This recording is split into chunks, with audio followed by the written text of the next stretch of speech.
केएमडी music का शानदार प्रस्तुति।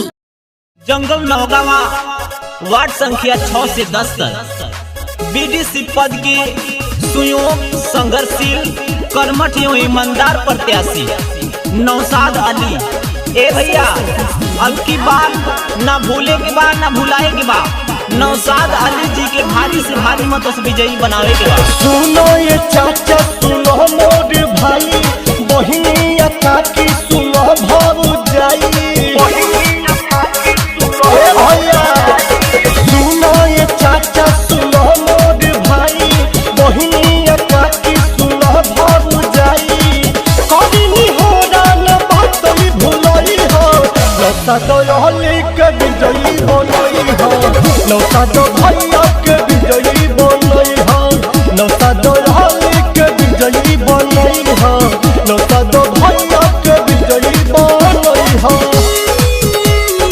हर गरीब के दुख समझे प्रेजेंटेड बाय केएमडी म्यूजिक। हर मुसीबत के सामना करे वाला हमार बड़ भैया नौशाद अली जी। ए भैया, अब की बार इनके भुलाए के नहीं के एक चाची।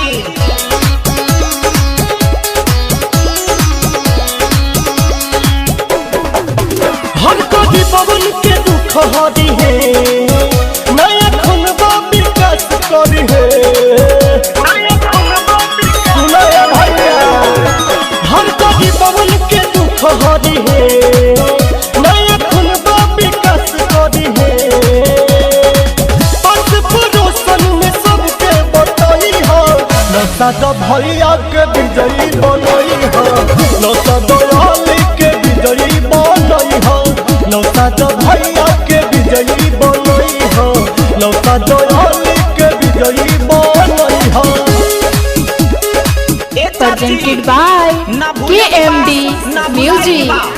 अब की बार नौशाद अली जी के भारी से भारी मतों से विजयी बनाए बा।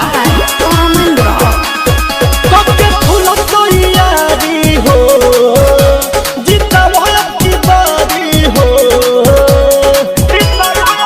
अब की जीता भैया। सबके फूल तैयारी हो, जीता भैया की बारी हो। जिसनी रंगन के बात न भूलई हो, नौशाद अली के विजयी बनई हो, नौशाद भैया के विजयी बनई हो, नौशाद अली के विजयी बनई हो, नौशाद भैया के विजयी बनई हो। सुनो ये चाचा, सुनो मोर भाई, बहिनिया काकी, सुनो भौजाई। कभी हो न बात भूलई हो, नौशाद भैया के विजयी बनई हो, नौशाद